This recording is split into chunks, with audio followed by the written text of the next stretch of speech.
Hi hello அனைவருக்கும் வணக்கம். நான் உங்கள் ராமச்சந்திரன். இது உங்கள் ராம்சன் அகாடமி. நண்பர்களே, நம்ம பாருங்க, பியூ எக்ஸாமுக்கான சைக்காலஜி தான் பார்த்துட்டு இருக்கோங்க. அதில் டெய்லி 10 கொஸ்டின்ஸ் பார்த்துட்டு இருக்கோம். அதில் நம்ம பார்க்க போகிறது வந்து பார்த்தோன்னா யூனிட் 4 தாங்க நம்ம வந்து பார்க்க போகிறோம். ஓகேங்களா? ஸோ யூனிட் 4ல் கற்றல் தான் நம்ம வந்து பார்க்க போகிறோம். ஸோ வாங்க நம்ம வீடியோக்குள்ளே வந்து போகலாம். ஸோ அது மூலம் நம்ம சேனலுக்கு யாரா புதுசாக வரீங்க அப்படின்னா நம்ம சேனலையும் சப்ஸ்கிரைப் பண்ணிக்கோங்க. ஸோ இது நம்ம 4th கொஸ்டின் தான் நம்ம வந்து பார்க்க போகிறோம். சரி, வாங்க வீடியோக்குள்ளே வந்து போகலாம். அதுக்கு முன்னால் நம்ம லாஸ்ட் வீடியோல ஒரு கொஸ்டின் கொடுத்துருந்தோம். அதுக்கான ஆன்சர் என்னன்னு பார்த்துட்டு இந்த வீடியோ ஸ்டார்ட் பண்ணலாம் பாருங்க. நேரடி முன்னேற்றத்திற்கான காட்டும் கற்றல் விளைவு வகையில் ஆரம்ப நிலையில் கற்றல் எவ்வாறு இருக்கும்? ஸோ நேரடி முன்னேற்றத்தை காட்டும் கற்றல் விளைவு தான் குழி கற்றல் அப்படின்னு சொல்லுவோம். பாசிட்டிவ் ஆக்சிலரேட்டட் லேர்னிங் கர்வ் அப்படின்னு நம்ம சொல்லுவோம். ஓகேங்களா? ஸோ இதுல வந்து பார்த்தீங்கன்னா ஆரம்பத்துல எப்படி இருக்குமா? ஸோ குறைவாக காணப்படும். பயிற்சி எடுக்க தான் அதிகரித்து காணப்படும். அப்போ ஆரம்பத்துல இங்க எப்படி இருக்கு அப்படின்னா குறைவாக காணப்படும் அப்படின்றத இதுக்கான ஆன்சர். ஸோ பி தான் இதுக்கான ஆன்சர். நேரடி முன்னேற்றத்திற்கான காட்டும் கற்றல் விளைவு வகையில் ஆரம்ப நிலையில் கற்றல் எப்படி இருக்கும் அப்படின்னா குறைவாக தான் வந்து இருக்கும். அப்புறம் போக போக என்ன ஆகும்? அதிகரித்து காணப்படும். ஓகே, இந்த வீடியோ கரெக்ட் 10 கொஸ்டின்ஸ் பார்க்கலாம் பாருங்க. அதுல முதல் கேள்வி, கல்வியின் 4 தூண்களுடன் தொடர்பற்றது எது? ஸோ கல்வியோட 4 தூண்களுடன் தொடர்பில்லாம இருக்கிறது எது அப்படின்னு தான் நம்ம வந்து கேட்டிருக்கோங்க. ஓகேங்களா? ஸோ இதுல எது ஆன்சர் வரும் அப்படின்னு பார்த்துட்டு சொல்லுங்க. ஓகே, ஸோ இதுக்கான ஆன்சர் என்ன வரும் அப்படின்னா உடலை பலப்படுத்த கற்றல் தான் இதில் பொருந்தாதுங்க. ஏன்னா 4 வகையான பில்லர்ஸா வந்து நான் சொல்றாங்க. 4 பில்லர்ஸ் ஆஃப் எஜுகேஷன்ல வந்து எது வரும் அப்படின்னா லேர்னிங் டு நோ, அதாவது எதுக்காக நீங்க கத்துக்கிறீங்க, எதை தெரிஞ்சுக்கிறதுக்காக கத்துக்கிறீங்க, இது வரும். அடுத்து லேர்னிங் டு டூ, எதை செய்யறதுக்காக நீங்க கத்துக்கிறீங்க, இது வரும். அடுத்து learning to live together, so மற்றவங்களோட சேர்ந்து வாழறது எப்படி, இதை கத்துக்கிறதுக்காக நீங்க என்ன பண்றீங்க, கத்துக்கிறீங்க. ஆனால் உடலை பலப்படுத்த அப்படின்னு வரக்கூடாது. லேர்னிங் டு பி, அதாவது எப்படி இருப்பதற்கான கற்றல் அப்படின்னு வரணும். இது 4 தான் வந்து பார்த்தீங்கன்னா நம்ம கல்வி கற்பதற்கான 4 தூண்களா வந்து கருதப்படுது. அதாவது தெரிந்து கொள்வதற்காக கற்றல், செய்வதற்கு கற்றல், கூடி வாழ கற்றல், அப்புறம் எப்படி இருப்பதற்கான கற்றல். இது 4 தான் வந்து கல்வியோட 4 தூண்கள். இது ரொம்ப முக்கியமானதுங்க. எதிர்மாறான முன்னேற்றத்தை காட்டும் கற்றல் வளைவு, அதாவது நம்ம குவி கற்றல் அப்படின்னு பார்த்திருப்போம். ஸோ நெகட்டிவ்லி ஆக்சிலரேட்டோ லேர்னிங் கர்வ் அப்படின்னு சொல்லக்கூடியது எதிர்மாறான முன்னேற்றத்தை காட்டும் கற்றல் வளைவு வந்து. ஓகேங்களா? இதுல ஆரம்ப நிலையில் கற்றல் எவ்வாறு இருக்கும்? ஸோ இப்பதான் நம்ம இதுக்கு முன்னால பார்த்தோம். நேரான முன்னேற்றம் காட்டக்கூடிய கற்றல் வளைவுல முதல்ல எப்படி இருக்கும்? குறைவா இருக்கும் அப்படின்னு நம்ம பார்த்தோம். இது எதிர்மாறான முன்னேற்றத்தை காட்டக்கூடிய கற்றல் வளைவு. இதுல கற்றல் முதல்ல எப்படி இருக்கும் அப்படின்னா அதிகமா இருக்கும். ஓகேங்களா? போக போக தான் என்ன போகும்? குறைந்து கொண்டே போகக்கூடியதாக வந்து இருக்கும். ஓகேங்களா? அப்போ எதிர்மாறான முன்னேற்றம் அல்லது குவி கற்றல்னு கேட்டாங்கன்னா ஆரம்பத்துல அதிகமாகவும் போக போக போக குறைந்து கொண்டும் போகக்கூடியதாக இருந்து இருக்கும். இதே நேரடி முன்னேற்றம் அல்லது குழி கற்றல் அல்லது பாசிட்டிவ் ஆக்சிலரேட்டர்னு கேட்டாங்கன்னா அதுல வந்து பாத்தீங்கன்னா ஆரம்ப நிலையில கற்றல் வந்து குறைவா இருக்கும். பயிற்சி அதிகரிக்க வந்து விளைபயன் அதிகரிக்கும். அடுத்து 3rd கொஸ்டின் பாருங்க, உடல் பலத்தை பயன்படுத்தி செய்யப்படும் வேலைகள் எதில் அடங்கும்? ஸோ ஒருத்தர் வந்து உடல் பலத்தை பயன்படுத்தி ஒரு வேலையை செய்யறாருங்க, அது எவ்வகை கற்றல்ல அடங்கும் அப்படின்னு வந்து பாத்தீங்கன்னா எவ்வகை கற்றல்ல அடங்கும்? குவி கற்றல்ல தான் அடங்கும். குவி கற்றல் என்னதுங்க? எதிர்மாறான, ஓகேங்களா, அதாவது நெகட்டிவ்லி ஆக்சிலரேட்டட் லேர்னிங் கர்வ் தான் வந்து குவி கற்றல் அப்படின்னு அழைக்கப்படுது. ஏன்னா இங்க ஆரம்ப நிலையில கற்றலோட விளைபயன் அதிகமா இருக்கும். நேரம் போக போக போக விளைவேகம் குறைந்து கொண்டே வந்து போயிடுங்க. ஓகேங்களா? அப்போ உடல் வலிமை அதிகமா இருக்கிறப்ப வேகமா செய்வாங்க. நேரம் அதிகரிக்க அந்த வேகம் வந்து குறைய ஆரம்பிக்கும். அப்போ இது வந்து எதிர்மாறான அந்த முன்னேற்றத்தை காட்டக்கூடிய கற்றல் வளைவுல தான் வரக்கூடியது. அடுத்து இதுவும் ரொம்ப இம்பார்ட்டன்டான கேள்வி. தாண்டைக்கின் சோதனை அடிப்படையில், ஸோ தாண்டைக்கோட அந்த சோதனையின் அடிப்படையில் செய்திறன் கற்றல் வளர்ச்சி அளவீட்டை விளக்கும் வரைபடம் எது? ஸோ தாண்டகோட சோதனையை அடிப்படையா வச்சு அந்த செய்திறன் கற்றல் வரைபடத்தை வந்து அளவிட்டு வரையக்கூடிய அந்த வரைபடம் எது அப்படின்றத வந்து உங்களுக்கான கேள்வி. ஸோ இதுக்கான ஆன்சர் என்ன அப்படின்னு பார்த்தீங்கன்னா எஸ் அமைப்பு கொண்ட கற்றல் வளைவு, அதாவது எஸ் ஷேப் லேர்னிங் கர்வ் அப்படின்னு சொல்லுவாங்க.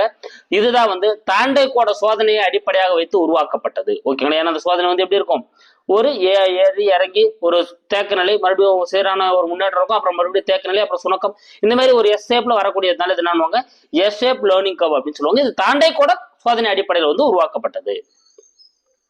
அடுத்த 5வது, எவ்வகை கற்றல் வளைவில் நேர்மறை எதிர்மறை என மாறி மாறி நிகழ்கிறது? ஸோ எந்த வகை கற்றல்ல வந்து எதிர்மறை அப்புறம் நேர்மறை அப்புறம் நேர்மறை அப்புறம் எதிர்மறைன்னு சொல்லிட்டு மாறி மாறி உருவாக்கக்கூடியதா இருக்கு அப்படின்னா அதே அமைப்பு தான் எஸ் அமைப்பு கொண்ட அந்த கற்றல் வளைவு. இதில் தான் வந்து எஸ் அமைப்பு கொண்ட அந்த கற்றல் வளைவில் தான் வந்து பார்த்தீங்கன்னா இது மாறி மாறி அமையக்கூடியதா வந்து இருக்கு.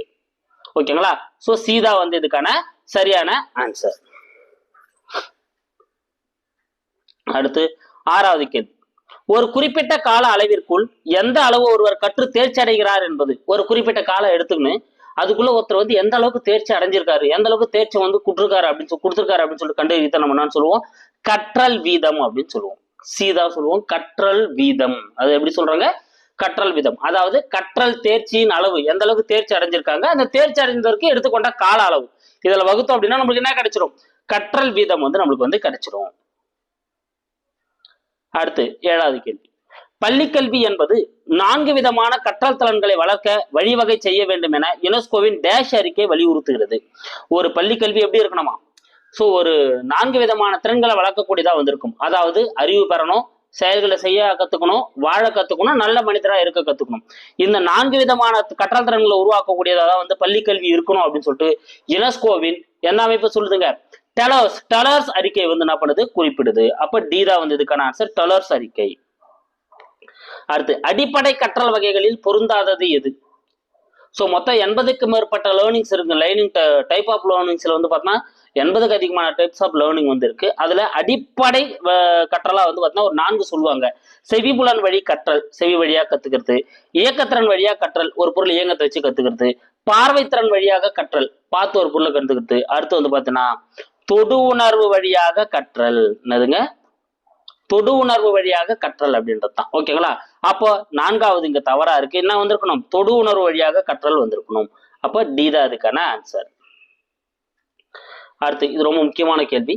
தூண்டல் துலங்கல் தொடர்பு கற்றல் கோட்பாடுகளுடன் தொடர்பற்றது எது? அதாவது ஒரு செயலை செஞ்சு அது மூலமா என்ன துலங்கல் கிடைக்குதுன்றத வச்சு அதுக்கப்புறம் வந்து பாத்தீங்கன்னா ஒரு கோட்பாடை வெளியிட்டிருப்பாங்க. அதுல எது பொருந்தாதது அப்படின்றத வந்து இங்க கேட்கப்பட்டிருக்கு. ஓகேங்களா. அதாவது ஸ்டிமுலஸ் அண்ட் ரெஸ்பான்ஸ் தேரிஸ் அப்படின்னு சொல்லுவாங்க. ஓகேங்களா.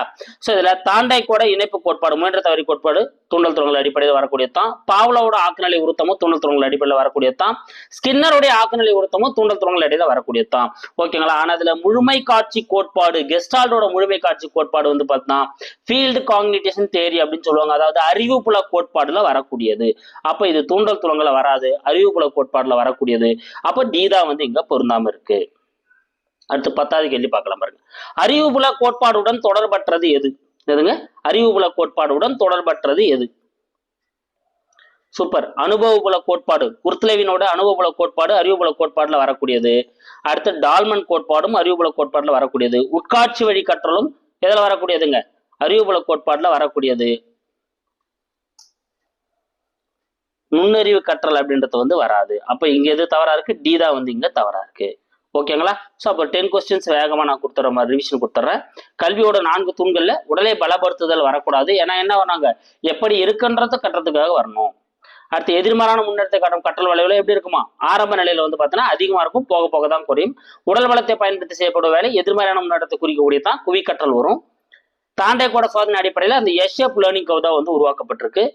எவ்வகையில வந்து பார்த்தீங்கன்னா இந்த எஸ்எப் லேர்னிங் கவ்ல தான் எதிர்மறை நேர்மறைன்னு மாறி மாறி வரக்கூடியதா வந்து இருக்கும். ஒரு குறிப்பிட்ட அளவுக்குள்ள அவன் எவ்வளவு தேர்ச்சி அடைஞ்சிருக்கான்னு பார்க்கக்கூடியதான் கற்றல் வீதம். பள்ளிக்கல்வி வந்து பார்த்தீங்கன்னா 4 விதமான செயல்களை செய்யணும் அப்படின்னு சொல்லி சொன்னது வந்து பார்த்தீங்கன்னா டெலர்ஸ் அறிக்கை, யுனெஸ்கோவோட டெலர்ஸ் அறிக்கை தான் குறிப்பிட்டிருக்கும். அடிப்படை கற்றல் வகைகள் வந்து பார்த்தீங்கன்னா செவிப்புலன் வழி கற்றல், இயக்கத்திறன் வழி கற்றல், பார்வைத்திறன் வழியை கற்றல், தொடுர் உணர்வு கழிய கற்றல் அப்படின்றது வரணும். ஓகேங்களா. அப்ப டி இங்க தவறா இருக்கு. தூண்டல் துலங்கல் கோட்பாடுல தாண்டைக்கு வரும், பாவ்லோ வரும், ஸ்கின்னர் வரும். ஆனா முழுமை காட்சி கோட்பாடு வராது. அப்ப டி. ஏன்னா முழுமை காட்சி கோட்பாடு அறிவுப்புல கோட்பாடுல வரணும். ரெண்டுமே கற்றல் கோட்பாடுகள் தான். ஆனா இது அறிவுப்புல கோட்பாடுல வரும், அது இல்லாம தூண்டல் துலங்கல் கோட்பாடுல வரும். இங்க அறிவுப்புல கோட்பாடுல நுண்ணறி வழி கற்றல் வந்து வராது. ஓகேங்களா. சரி, இந்த வீடியோக்கான உங்களுக்கான ஒரு கேள்வி பாருங்க. வெற்றி பெற்று கற்றல் என அழைக்கப்படுவது எது? வெரி வெரி இம்பார்ட்டன்ட்ங்க. வெற்றி பெற்று கற்றல் என அழைக்கப்படும் கற்றல் கோட்பாடு எது? ஓகேங்களா. சோ முயன்ற தவறி கற்றல், ஆக்கல் நிவர்த்த கற்றல், செயல்பட ஆக்கல் நிவர்த்த கற்றல், முழுமை காட்சி கோட்பாடு. சோ இதுல எது ஆன்சர் அப்படின்றத வந்து நீங்க கமெண்ட்ல சொல்லுங்க. இல்லைன்னா நாளைக்கு கொடுக்கக்கூடிய நெக்ஸ்ட் வீடியோல இதுக்கான ஆன்சர் உங்களுக்கு எக்ஸ்பிளேஷனோட நான் கொடுத்துறேன். ஓகேங்களா. So thank you guys. கண்டிப்பா அந்த 10 கொஸ்டின்ஸ் உங்களுக்கு பயனுள்ளதா இருந்திருக்கும். இதே நம்ம அடுத்தடுத்து நம்ம வந்து வீடியோஸ் பார்க்கலாம். அடுத்த வீடியோ வந்து நான் உங்களை சந்திக்கிறேன். நம்ம சேனலுக்கு என்ன புதுசாக வந்து நம்ம சேனலை சப்ஸ்கிரைப் பண்ணிங்க, கூட பக்கத்தில் இருக்கிற பெல் பண்ணி கிளிக் பண்ணி நோட்டிஃபிகேஷன் ஆல் அப்படின்றதையும் கொடுத்துக்கோங்க. அப்பதான் நம்ம போடுற வீடியோஸ் எல்லாமே உங்களுக்கு உடனடியாக வந்துட்டு இருக்கும். Thank you guys.